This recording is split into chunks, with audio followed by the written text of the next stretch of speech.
What small decision you've made turned out to be the biggest. Story 1. I almost waited to take my wife to breakfast one morning in 2001. It was a Sunday and we needed to return a Blockbuster video back when that was a thing, and I decided to let her sleep and take a motorcycle ride to return it and then come home and get her. I was hit, ended up on crutches. Fast forward to 9/11/2001 and I am in Boston on business. Boss finds out I am on the early flight home to Los Angeles. Flight 11 that hit the WTC. He changed my flight and told me to sleep in because I was hurt and on pain meds. Had I not gone on that ride and been in that accident, I would not be here. Strange. Story 2. One morning in March 2013, I decided that I will skip the morning cigarette at work this particular day for no reason at all. Haven't smoked even once since that day. Story 3. I was unemployed and had to buy a new pair of shoes. I went to the factory store outlet of a shoe company and got a pair, then said to myself, wonder if they're hiring. They were. It's been 2 years and I'm an assistant manager in the corporate office. Best pair of shoes I ever bought. Story 4. I decided to call a friend in another country to say hi. Ended up talking how miserable I was feeling at work. He went to his boss and offered a job shortly after. I'm moving to Germany next year. Story 5. I never check my voicemail ever. Takes too long and it's always the same call me blah blah blah, it's important. One night after seeing a show I noticed I got a phone call from a druggie friend whose I was getting real sick of, but for whatever reason I felt the need to listen to the message. It was a suicide note message.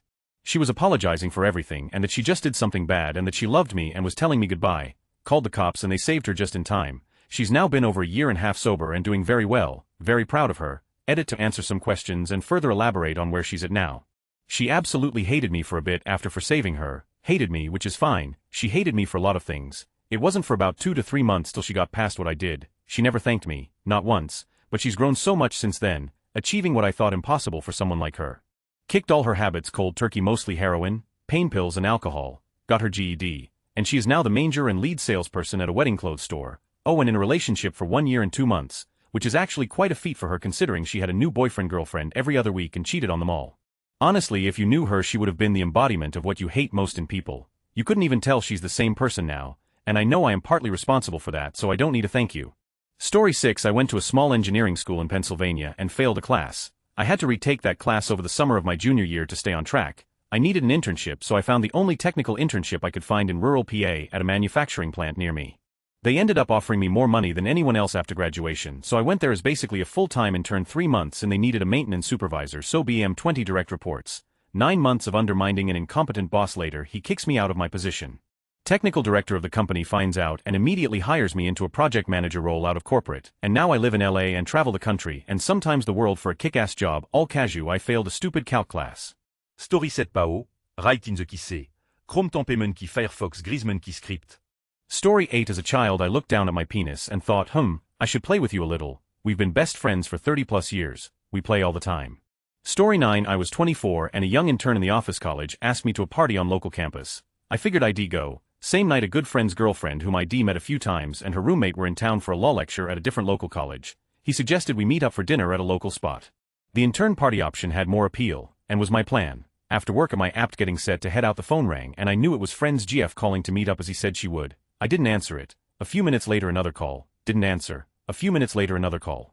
I was feeling a little guilty about the young intern party thing, knowing what I was hoping for there, so I decided to answer, and if it was in fact my friend's GF, I'd meet them. Otherwise I'd proceed to the party. The intern, it was my friend's girlfriend. I met them for dinner.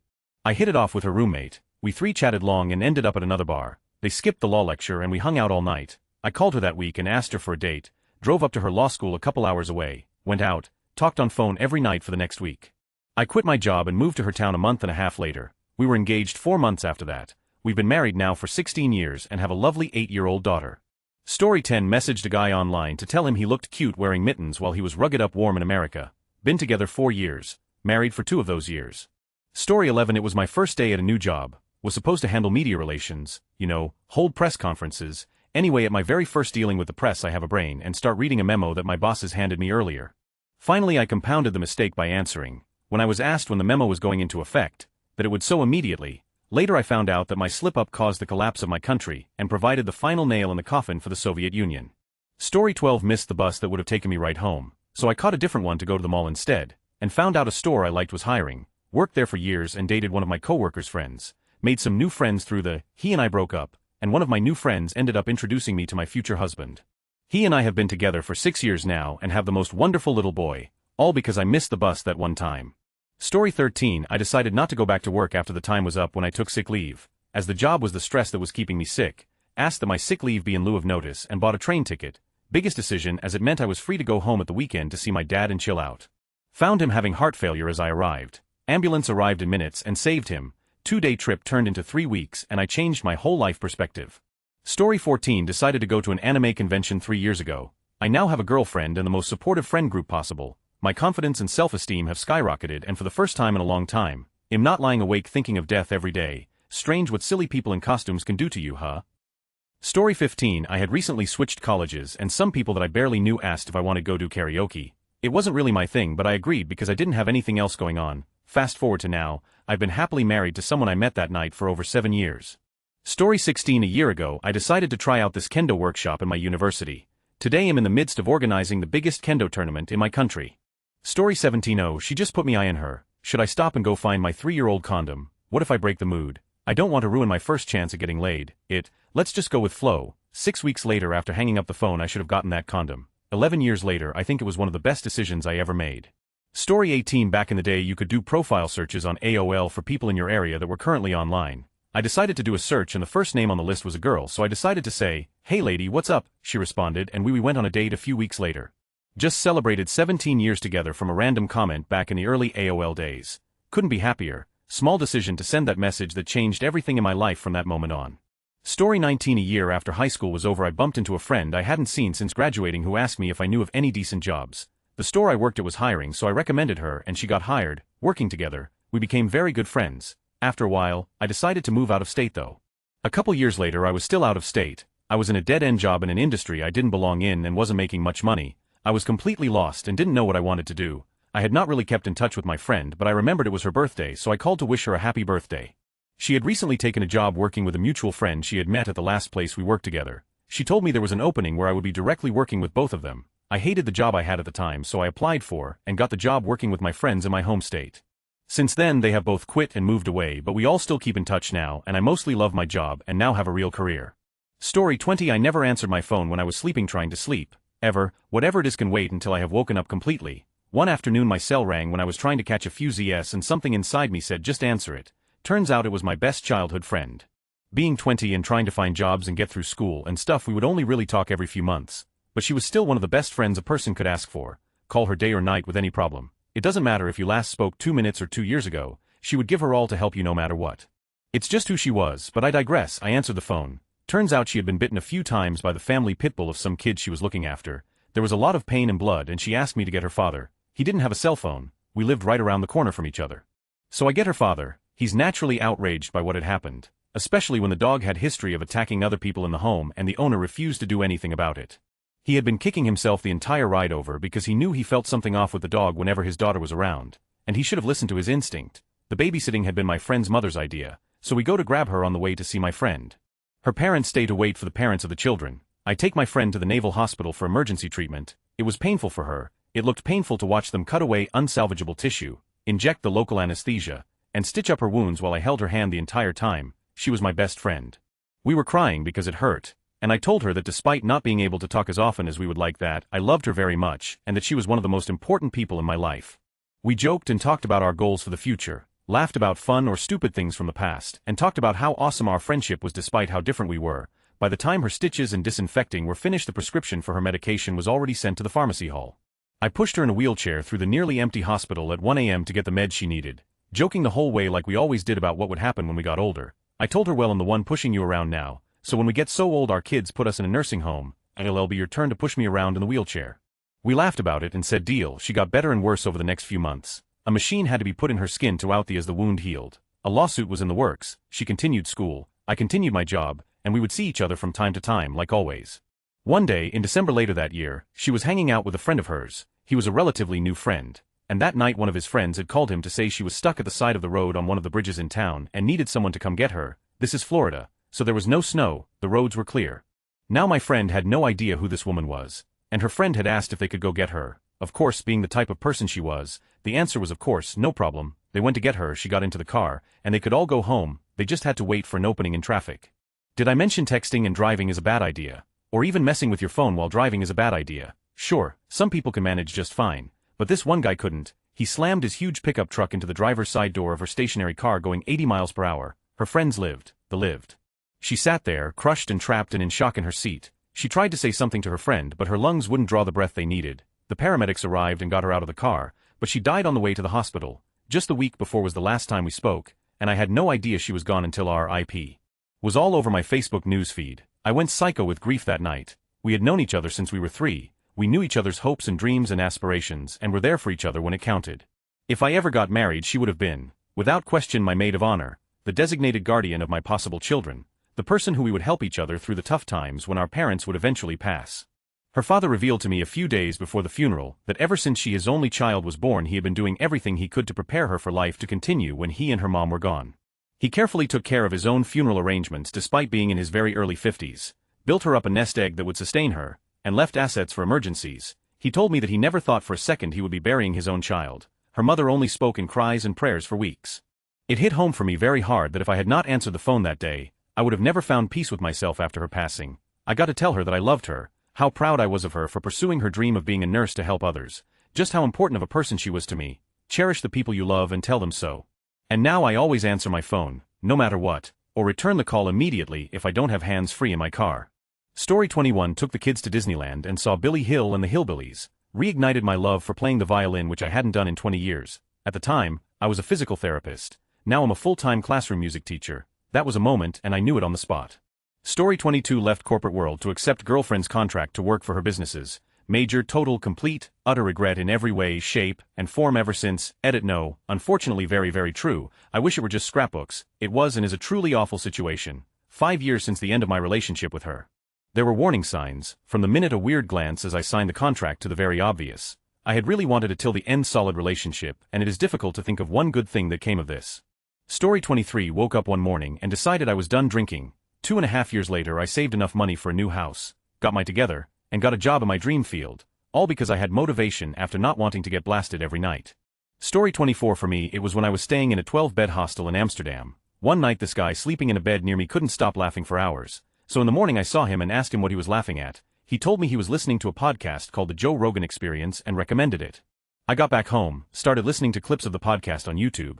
Basically it ended up changing my life. I ended up going for a run every day and lost 4 stone, started pursuing my dreams, and it led me to my own spiritual hate that word path, realizing my true self, learning about the universe and to becoming a kinder, happier person. Story 25 I was sitting in school waiting for an event to start when I looked at my phone and noticed someone was calling me. I usually don't answer calls from numbers I don't recognize, but for some reason I picked it up. It turned out to be a company I applied for an internship with who previously passed on me. They wanted to set up a last-minute interview the next day. I went, they liked me, and I now have an internship lined up. Story 26 I deferred from my university for a year after high school. By the time I got there they had cancelled a major I had intended on completing. I took a sociology class on a whim. It was called Intimate Relationships, and the professor was some old guy who grades however he wants, and a lot of dumb people take it because it seems like a ed class. Still, I liked the material and so I stuck with it. I'm currently applying to sociology PhDs. Story 27 playing World of Warcraft. I thought it looked like a really neat video game, so I caved and bought it 6 months after release. 3 years into it, I met the love of my life and now live 2,500 miles from my hometown. Story 28 I talked to a girl in 2009, not a romantic interest, but being friends with her had a tangible effect on my life. We ended up going to the same college for a while before I left and went to another school.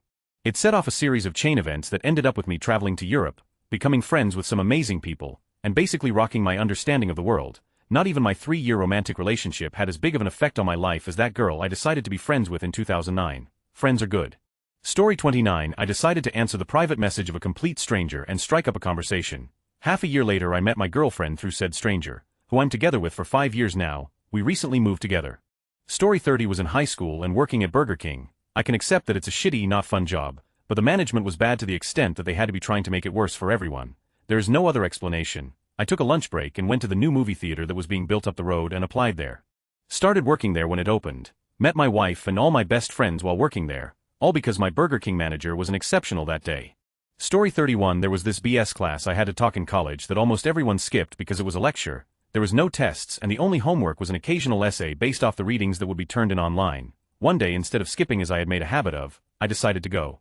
There was a guest presenter talking about an allied field of my major. The lecture itself was not striking or special. In fact, I really didn't think about it at all afterwards. What she did seemed okay to me at the time, but not something I was excited about.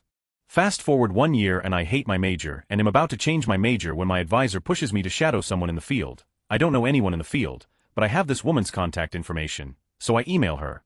I meet her at the firm where she works, she shows me past projects she's worked on and I realize that this field is exactly what I've always wanted to do. I just didn't realize it existed. Now I'm applying to grad schools with an emphasis on a field I didn't know existed with a degree I didn't think I wanted. And it was all because I decided to go to a boring class, then email the presenter I didn't even find interesting just because I happened to have her email. Story 32. I had dinner plans and had to short my usual after-work walk. I turned right to go back towards home, so I could get ready for dinner, instead of left, my usual route away from home, and saw there was a house for sale that looked quite nice. I was living in a dumpy apartment at the time, and was in the process of changing landlords, which meant raised rent for me. I looked up the house on the internet, saw it was in my price range, and looked nice, scheduled a visit with the realtor and bought. 3.5 years later, I'm typing to you from here and it's easily the best decision I've made and a really big one. Long story short, I shortened my walk because I was short on time, and found and bought my house. Story 33. So I had a bit of a rough time in college. To catch up on credits, I took an online course called Intro to Computer Graphics on top of my other 5 courses. Class started great. I took my time and churned out some really nice photoshops considering that I had never done any PS work before, all of which were well received by the professor. Then I let myself miss an assignment, then another. Then my free trial to Photoshop ran out, which prompted my cheap side to meet my lazy side for a match made in, and I just stopped keeping up with the class, fairly certain I just cost mine extra semester to graduate. Now to this day I cannot fully explain why I chose the following small decision that changed my life. Instead of dropping the class, I just stayed enrolled and took a chance to see what would happen instead of preserving my GPA with a drop instead of a nasty F. It was a mixture of being too embarrassed to see the professor to get the form signed, too low of self-esteem to care about my GPA, and maybe just a bit of my risk-taking side thinking that somehow someway it might be best just to stay enrolled. Well, at the end of the semester, I reluctantly checked my grades to try to plan out the rest of my time in college when I saw to this day one of the most beautiful things I've ever seen. Next to Intro to Computer Graphics, read an A. Not only was it the credits that I needed, not only did I not waste money on the class, but it actually brought my GPA into the definitely high enough to graduate if I don't royally up the rest of my remaining classes zone. How could this have happened? I should have had a 30 and I got an A. Not sure if the professor liked what I had actually turned in and gave me a break. Oh, C. Would have been fine in that case. Not sure if she confused me with someone else and some other kid got my super F. Not sure if her cat ran across the keyboard as she was submitting grades. Don't know, don't care. I graduated by the skin of my teeth in 4 years and I have the seemingly self-destructive act of not dropping a class to thank for it. TLDR, I stopped participating in an online course, chose to stay enrolled instead of dropping the class, ended up with an A, which enabled me to graduate in 4 years. Story 34. Some guy I didn't know but had in my friends list messaged me on Facebook last year. He was asking me to vote for his startup company so they could get more funding. I normally never pay attention to people asking me to sign up for random sites, but decided to go for it this time. I replied, "I'll do it, but gimme a sec, just got a new mechanical keyboard so I'm a bit slow with the typing." It sparked a debate about games in general, and we instantly became friends. We got together shortly after, and then he got me into Dota. Still hate him for that one. Story 35. When Hurricane Isaac hit New Orleans, I decided to ride out the storm with my brother in our house instead of evacuating. We lived on the 2nd floor, had a gas stove, had plenty of food and water, batteries and books, etc. We figured we'd be fine, and if it got really bad, if we found out we had to leave, my brother had a truck and we could get out even if the roads were crappy. We decided to invite 2 girls to stay with us, because they didn't want to evacuate to North Louisiana to stay with one of the girls' family who lived about 5 hours away. I ended up becoming good friends with one of the girls. The other was already sort of seeing my brother, and we ended up dating shortly after that. She's the love of my life, and that simple decision to not evacuate has brought me more happiness than I could have imagined. Plus, having the guts to offer her to sleep in my room instead of on the couch helped too. I behaved myself the first night and I really was just being nice, as my couch sucked and I had a big bed. We stayed up all night talking on the first night, telling jokes and stories, etc. I think the fact that I kept my hands to myself at first and waited for her to initiate a bit on the second night was the right move. TLDR, didn't evacuate during hurricane. Got a girlfriend who will probably be my wife someday. Success. Story 36. Take the smiley face acid, 1 small square of paper, man, and it's not like we haven't been doing this twice a week for months, to with that next creative writing class, my major. The sequence of consequences: panic attack, ambulance, college dean calling me in the ER to tell me not to come back, dropping out, enrolling in AmeriCorps, being offered a 3-year fellowship at the Museum of Science, going back to school but this time with purpose, graduating Loudy, getting the grad degree. 20 years later, I'm a lead teacher in the inner city, and love it. Story 37. One day about 7 years ago I decided to buy a pair of tighter-fitting dark jeans. Until that point I was a boring geek who was bullied, had no idea how to handle people and was considered extremely unattractive. I was in the 9th grade, so I think that's about 15 or 16. After buying those pants in a time period of exactly 3 months I got my first girlfriend. People actually started giving me compliments. my anxiety disappeared and I turned into a loud, funny and outgoing guy. Those genes saved me from an introverted life, and I am very happy about it. Story 38. When I was around 15 to 16 years old, a friend and I would sneak out together and pick up two girls, Girl A and Girl B, in my neighborhood in his grandparents' car. Girl A lived with her grandparents and was not very well supervised. Girl B lived with her two brothers and very religious parents. I was with A, he was with B. We would drive around, find a place to park, and make out with our ladies. This escalated over the course of a few months to sometimes a bit more than kissing. One night, my friend looked to me and asked, "Wanna switch girls?" I reply, "Yes, sure," thinking nothing of it, assuming we'd switch back eventually. We never did. These are the girls we end up losing our virginity to. None of us usually use protection as we didn't have the to go to the store and buy condoms. My friend and Girl A end up dating on-off. The relationship usually rocky. She gets pregnant and decides to keep it. The other girl and I get caught a couple times few months later, and I get grounded for the next 2 years straight. I oftentimes think back and wonder if I had said no to the swap, would I have stayed with the original girl and ended up knocking her up? That one choice to swap branched my timeline. There's some version of me in an alternate universe where I stick with Girl A and end up having a kid at 17. Story 39. Derped around in BASIC when I was 6 on a CPC 464, stopped programming a bit later when I got an Amiga, read in an Amiga magazine about this thing called Amos that was expensive. No clue what it was, went to a computer fair, someone was selling cover discs 20p each, saw that the magazine were giving Amos away, 60p in total, 1 disc per week. Persuaded Dad to give me 60p to buy it, took it home, no idea what it was except it was expensive, ran it, had no clue, gave up, next day tried again, experimentally typed BASIC, worked, went wow just like a few years ago, got into programming again, moved to QBasic, Visual Basic, wrote an online Mudmo still running to this day, did soft engineer at uni, now lead developer for a small company, for the sake of a 60p investment in something I saw in a magazine that looked cool and expensive. Story 40. Giving a guy my phone number, not at a bar, now we're engaged. He and I met in college, as part of the same Dungeons Dragons group. He and his buddy were always trolling the out of the party, and I hated it. I'd even ask people to sit between us so I didn't have to be near the guy. We had one really good conversation once under odd circumstances, and I started to lighten up. What I didn't realize was he had a huge crush on me. At the time, I didn't get along well with my mother. My father always described it as being two polar north magnets, meaning that we're so alike we fight. It's changed completely now that I'm an adult with my own place and a career, but through college it was a nightmare. As summer approached, I became increasingly depressed because I felt that all I had to look forward to was a summer of intense fighting with my mother. The day I left for home for the year, he offered me his number. He said he was going to be on campus all summer, working the dorm front desk and taking classes. He didn't have anything to do, so he said he'd text me, and maybe give me some needed social contact to get away from things with Mom. I didn't see a reason why not, though I didn't think I'd really end up texting him all that often. I mean, I didn't hate him anymore, but we weren't close. Whatever, I gave him my number. It started a running conversation that literally lasted all summer. I'd text before bed, and when he worked the 12 to 6 a.m. desk shift, he'd send a good morning text to me, and we'd start talking when I got up.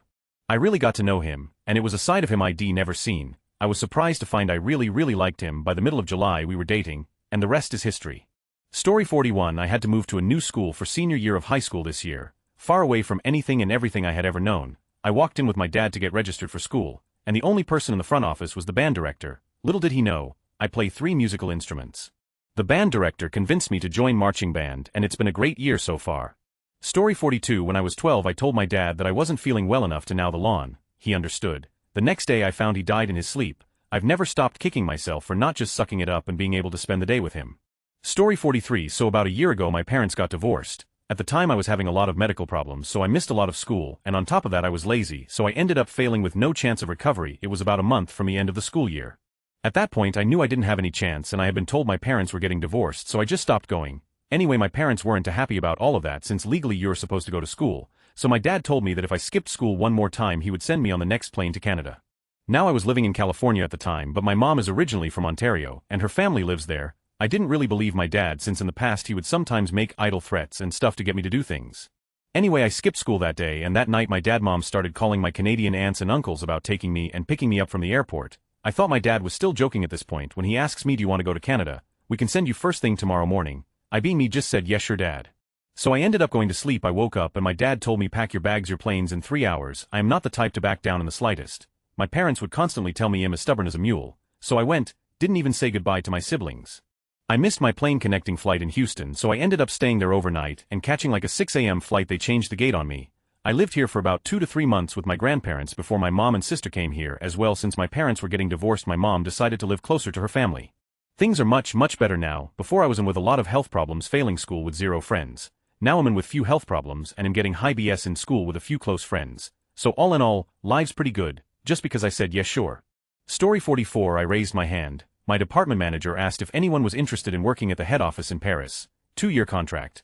No one was remotely interested. I was in a stuck position with limited opportunity. I'm really nothing special, I have no special skills, but I don't fear failure, so I just raised my hand and playfully said dibs. I've been living with my wife and baby girl in Paris now for nearly a year. I love it here.